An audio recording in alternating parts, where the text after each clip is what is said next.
এইবাৰ হাজো আৰক্ষীৰ আন এক প্ৰশংসনীয় পদক্ষেপ বানাক্ৰান্তৰ আশ্ৰয় শিবিৰত শিশুৰ খাদ্য সামগ্ৰী বিতৰণ ৰাজ্যৰ অন্যান্য প্ৰান্তৰ লগতে হাজো শুৱালকুছি সমষ্টিতো বান পৰিস্থিতি কিছু পৰিমাণে হ্ৰাস পাইছে যদিও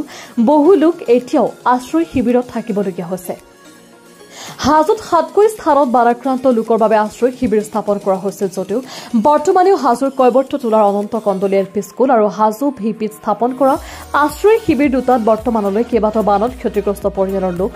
আশ্ৰয় শিবিৰতে থাকিবলগীয়া হৈছে লগতে পৰিয়ালকেইটাৰ মাজত আছে অৰ্ধশতাধিক শিশু সম্প্ৰতি পৰিয়ালসমূহৰ মাজত তীব্ৰ খাদ্য সংকটে দেখা দিছে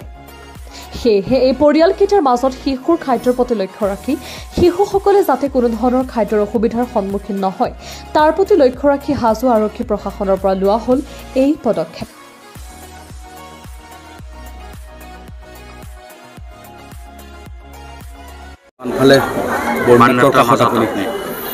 হয় আমাৰ এই হাজো কৈবৰ্ততলা প্ৰাথমিক বিদ্যালয়ত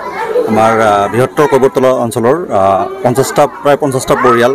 বানাক্ৰান্ত পৰিয়াল তেওঁলোকে আশ্ৰয় লৈ আছে তাকে আমি হাজো আৰক্ষী থানাৰ ফালৰ পৰা